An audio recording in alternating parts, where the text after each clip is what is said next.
Ahí está. Las deformaciones las podemos medir en cuanto a en las secciones. Me refiero a unas, cuando uno habla de sección, está hablando de un elemento estructural puntual, como puede ser, por ejemplo, una columna o una viga en particular. Y podemos distinguir una ductilidad seccional de curvatura o una ductilidad seccional de deformación o desplazamiento. La de curvatura, lógicamente estaríamos midiendo giros, y la de deformación estaríamos midiendo esos desplazamientos. Si hay alguna duda, por favor, hablan, ¿no? Yo tengo desactivado el chat, así que por favor enciendan el micrófono y hablan. Bueno, habíamos hablado de la curva pushover. El término pushover en inglés refiere a la manera en que se realiza el método del análisis estático no lineal. Ustedes están haciendo un análisis estático lineal para el edificio, que ya me han mandado algunos trabajos donde han hecho un análisis estático lineal y han determinado un cortante basal. En este caso es similar, se determina un cortante basal, pero se lo hace a través de un análisis estático no lineal. ¿Qué significa que es no lineal? Significa que en esta curva nosotros vamos a obtener, aparte de la rama elástica, también obtenemos información de la rama plástica, que es lo que aparece acá en la, a ver, voy a poner la plumita y todo eso, es lo que aparece acá como columna, no, perdón, la línea esta de color verde, ¿verdad? Esta línea de color verde, toda esta línea de color verde que está acá, la degradación que sufre cada una de las rótulas plásticas a medida que van entrando en colapso, se va degradando el hormigón y luego una caída dramática de la resistencia de esa curva, que no es otra cosa que esto no es otra cosa que la curva del edificio. O sea, estoy midiendo fuerza externa en función de deformaciones. La resistencia va cayendo de manera dramática una vez que se haya producido el colapso. Le habíamos dicho que nadie quiere llegar a este punto, que este punto yo acá lo tendría que haber marcado en un color rojo. Nadie quiere llegar acá. Entonces hay un límite que nosotros habíamos llamado como índices, que son el índice de colapso, el índice completamente operativo, el operativo y el famoso índice de seguridad de vida. Este es donde nosotros nos tenemos que ubicar, en el índice de seguridad de vida. Es decir, es un índice que, si bien el edificio ya ha penetrado bastante en el campo plástico, se han producido acá una serie de rótulas. Esas rótulas no han llegado al colapso, por lo tanto el edificio se ha mantenido en pie y de esa manera hemos permitido la evacuación ordenada del edificio y sin producir ningún tipo de víctima. Nosotros podemos llegar a este punto y corremos el riesgo de que acá ya alguna viga haya caído, acá ya más vigas y así. Y eso puede ir repercutiendo de las vigas a las columnas, y una vez que falla una columna, ya prácticamente la vida del edificio tiene los minutos contados prácticamente. Y eso es lo que no permitimos, por eso nos ubicamos siempre en un índice acá de seguridad de vida. Ya vamos a ver un poquito más adelante de la clase cómo ha ido avanzando el diseño. Este índice de seguridad de vida, si bien el reglamento, el 103 que vemos nosotros, solamente determina un cortante elástico que está por acá, o sea, el valor que ustedes me van a pasar en su trabajo va a ser un valor de B sub 0, que será hasta este valor que está por acá. No se olviden que esto es P y esto es deformación. Esto es deformación delta, por ejemplo. No es como la ecuación del acero, que acá ponemos tensión y acá ponemos epsilon, deformación específica. Es similar, lógicamente, son proporcionales. Pero la curva pushover básicamente no utiliza tensiones, sino utiliza fuerzas. No utiliza deformaciones específicas, sino utiliza deformaciones reales de la estructura. ¿Mm? Bueno, eso es lo que les puedo decir de esta curva. ¿Cómo es el método de análisis estático no lineal? Ese método de análisis estático no lineal, bueno, simplemente ustedes van a tener una estructura cualquiera, como la que ustedes tienen para el trabajo práctico, a la cual la someten a un peine de cargas laterales. En el análisis estático lineal, estas cargas no varían. En el análisis estático no lineal, estas cargas varían, aumentan de manera monotónica. ¿Qué significa monotónica? Ya lo dije la vez pasada. De manera constante. Es decir, a saltos constantes. De esa manera, logramos de que se vayan produciendo las rótulas, como ya vimos la vez pasada, lo repasamos ahora. Principalmente aparecen las rótulas en los extremos de vigas, y las primeras rótulas aparecen principalmente en los pisos inferiores. Pregunta de examen. ¿Por qué aparecen en los pisos inferiores? Principalmente aparecen porque los esfuerzos sísmicos son mayores en los pisos inferiores respecto de los pisos superiores, a pesar que las fuerzas sísmicas son mayores en las azoteas de edificios y menores en los, ¿cómo se dice?, en las bases de columna o en los arranques de columna. Pero la suma de los esfuerzos, ya lo han visto cuando han hecho los diagramas de corte, lógicamente el cortante basal es mucho más grande en el arranque del edificio, en la base del edificio, que lo que puede ser en la azotea del edificio. Bueno, sí. Hay el método cuando, o sea, para hacerlo, ¿es parecido o básicamente es no sé si usted lo escuchó, el método P delta? No, el método P delta es otra cosa. El método P delta, claro. ¿Listo? Se usa para el cálculo del pandeo. El método P delta es esto.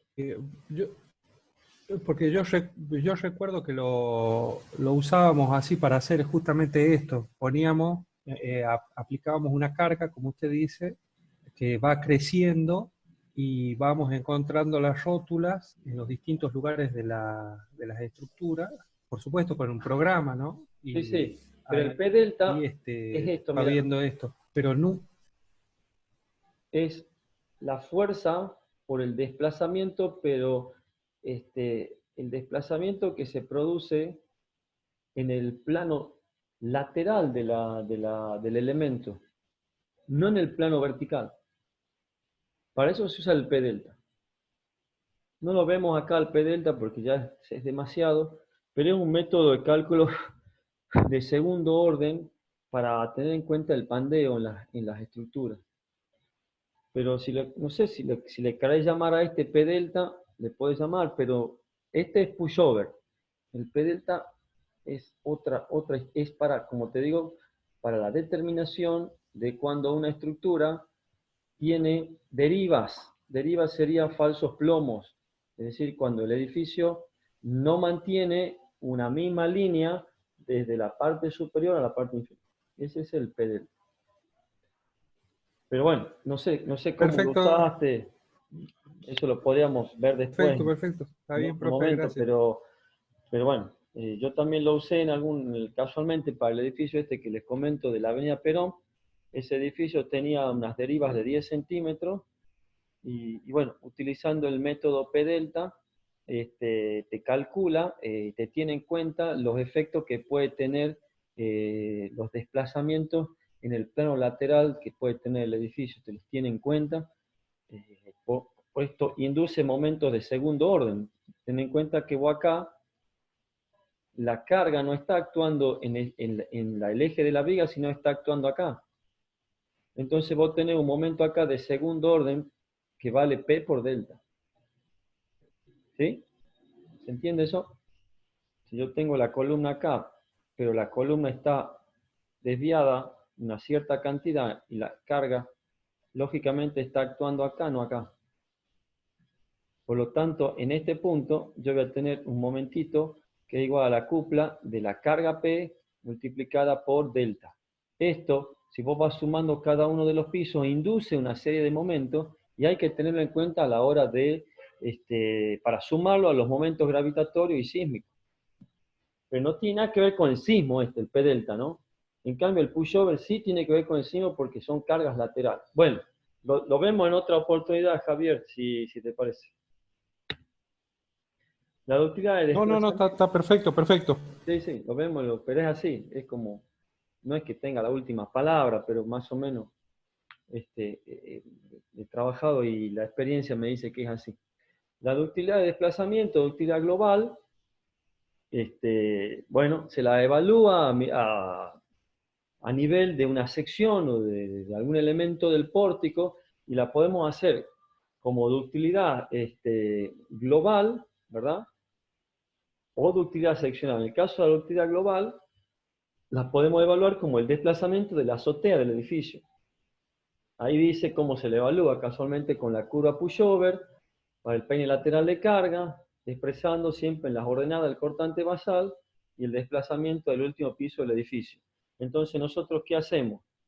Vuelvo un poquito para atrás, está muy, a ver, esto no sé cómo podría borrar algo de esto, a ver, un segundito.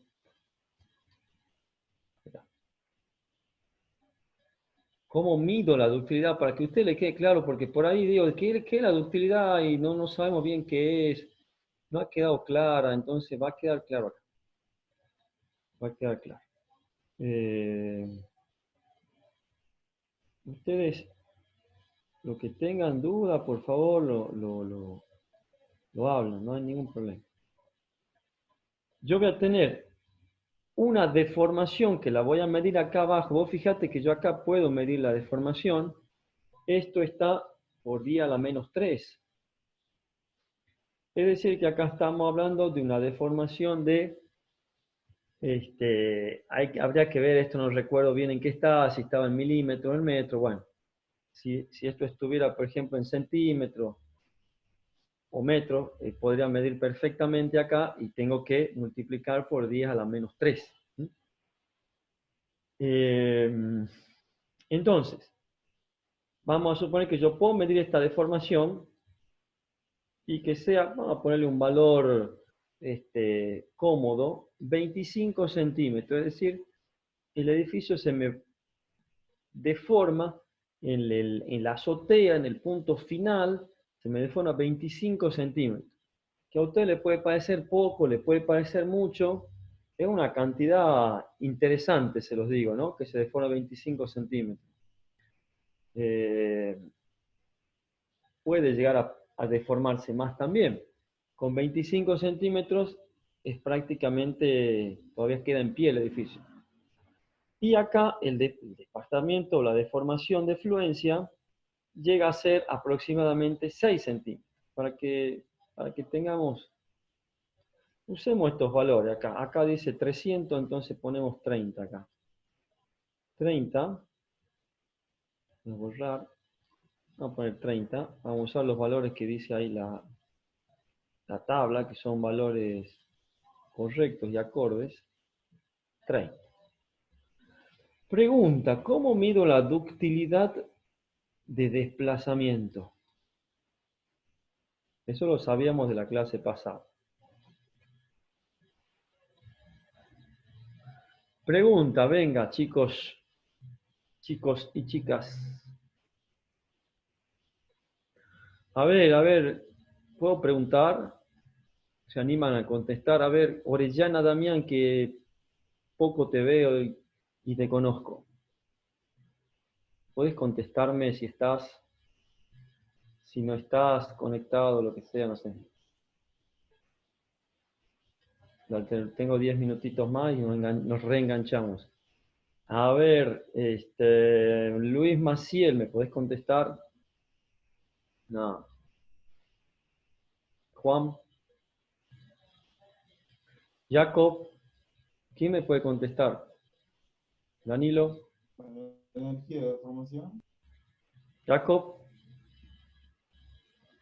¿me decías algo? Hola, sí. Digo, con la energía de deformación. Mira, la tenés casi cantada acá. Casi cantada la tenés. ¿Cómo sería? El área bajo la curva. Es la diferencia de esas dos dividida en la altura. No estamos viendo distorsiones de piso. Es más sencilla la ecuación. ¿Se acuerdan que Sería era la algo deformación final dividida en inicial. dividido en algo? 30 dividido en 6. Ahora sí. 30 dividido en 6. ¿Cuánto da eso? 5. ¿Se acuerdan bueno, ya vamos a ver enseguida, de vuelta lo repasamos, que veíamos que la ductilidad global del edificio era 4? Bueno, la ductilidad global de este edificio es de desplazamiento es 5. ¿Se entendió? ¿Sí? ¿Se entendió? Es importante que entiendan esto. A ver, pregunto, Belén, ¿lo entendiste? Voy a hacer como un poquito como en la escuela primaria. No, profe, no entendí. Bueno, pregunté porque si no yo avanzo y esta ya es la segunda vez que lo explico y ya no lo voy a volver a explicar con detenimiento. Y la próxima vez lo nombro como algo sabido. La ductilidad de desplazamiento se mide, la ductilidad de desplazamiento se mide como, a ver, la ductilidad última, perdón, la deformación última sería delta último dividido en delta de fluencia. ¿Cuánto es la deformación última? Hemos dicho que es 30 centímetros, ¿verdad? Que sería antes que esto entre al colapso. Esto acá ya está en el colapso. ¿Cuánto vale la deformación de fluencia? Hemos dicho que vale 6, 7 más o menos. Pusimos 6. En realidad, el puntito este debiera venir acá. Entonces da 6, justito da 6, ¿ves? Acá es 50, acá es 60. Digo que es 6 porque hay que multiplicarlo por 10 a la menos 3. No me acuerdo, estaba el metro en centímetros, pero bueno, les digo que esto es 6 centímetros, para que me crean. ¿Verdad? Entonces, yo divido 30 en 6 y me da 5. ¿Se entendió ahora? ¿Entendiste? ¿O no? Siguen sin entender. Y, profe, eso sí. Bueno, eso es todo. Esa es la deformación. Esa es la ductilidad, perdón. Ahora, ¿cómo mediríamos la ductilidad de curvatura?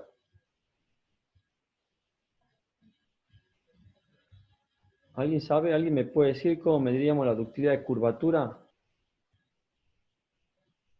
En un diagrama, momento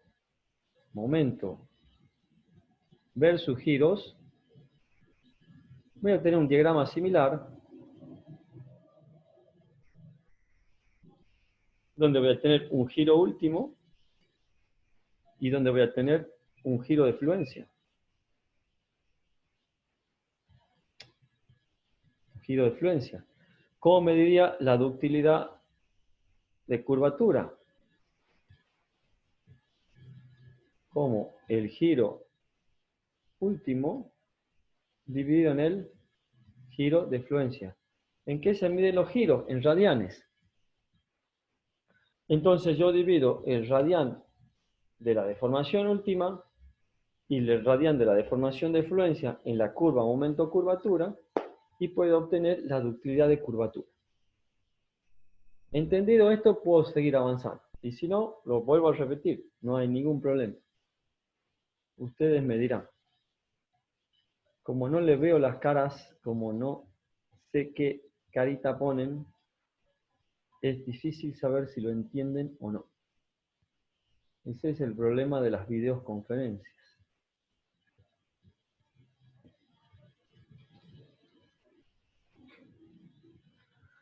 Bueno, como nadie dice nada, voy a suponer que han entendido. Si no han entendido, se volverá a decir en su momento, más adelante. Todo Ingeniero, ¿qué representaría, digamos, el 5 o que sea un número mayor o un número menor? Que tenga mayor utilidad que, ¿en qué nos ayudaría? a ver.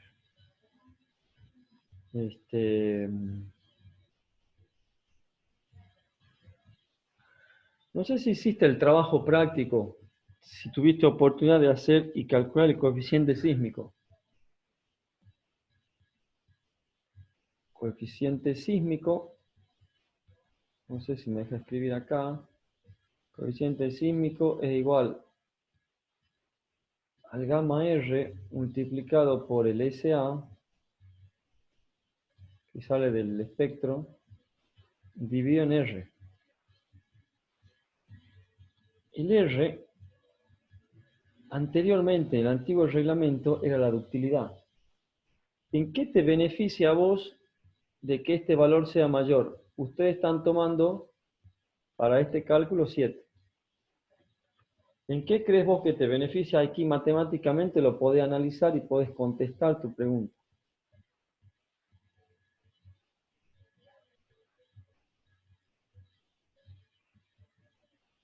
¿Me entendés lo que te pregunto? Me preguntaste, Raúl, ¿verdad? Y ahí está, ingeniero. Sí, ahí ahora lo entendí. Pero más que lo entiendas, me podés contestar sin miedo ni temor a equivocarte o a errarle o lo que sea. ¿En qué crees vos que te beneficia en que este valor sea más grande? En que disminuye. Ajá. Al disminuir tenemos menor, digamos, fuerza cortante. Tenés menor coeficiente sísmico. Como las fuerzas cortantes es igual, o el cortante basal, es igual al coeficiente sísmico multiplicado por el... no puedo escribir ya para ese lado. Multiplicado por el peso, como la fuerza cortante del coeficiente sísmico por el peso, por W, a menor coeficiente sísmico, menor, ¿qué cosa? Menor fuerza lateral, menor peine lateral de carga. Si vos lo querés ver físicamente, un edificio que tiene una ductilidad importante, es un edificio que te va a disipar mayor energía. Al disiparte mayor energía, esas fuerzas externas, en definitiva, van a ser menores. ¿Por qué? Porque el efecto que van a tener sobre la estructura, lógicamente, que no va a ser tan destructivo para una estructura más rígida. Con una estructura más rígida, lógicamente que esa ductilidad prácticamente se acerca a 1, o menos de 1, prácticamente una estructura rígida tiene una ductilidad, como te digo, 1,1, 1,2, como mucho. Entonces esa es una estructura que no disipa energía. Una estructura que disipa energía es una estructura que es dúctil, ¿verdad? Una estructura dúctil permite de que vos tengas un coeficiente sísmico menor. Por lo tanto, va a significar que al disipar energía, las vigas, lógicamente, van a absorber menor cantidad de momento. Y lo van a transmitir ese momento a las columnas y va a ser menor. No sé si lo ven por ese lado, es por una cuestión de energía también, ¿no? Si se pudiera hacer, por ejemplo, por decirlo de alguna manera, algún principio de trabajos virtuales, donde vos puedas medir la energía interna y la energía externa, para que haya equilibrio tendría que haber igualdad de energías. Esa energía de una estructura dúctil, lógicamente, va a ser, por decirlo de alguna manera, menor que la de una estructura rígida. ¿Por qué? Porque mucha de esa energía se va a disipar por el propio movimiento que va a tener la estructura, tanto en la ductilidad global que se va a mover con el mecanismo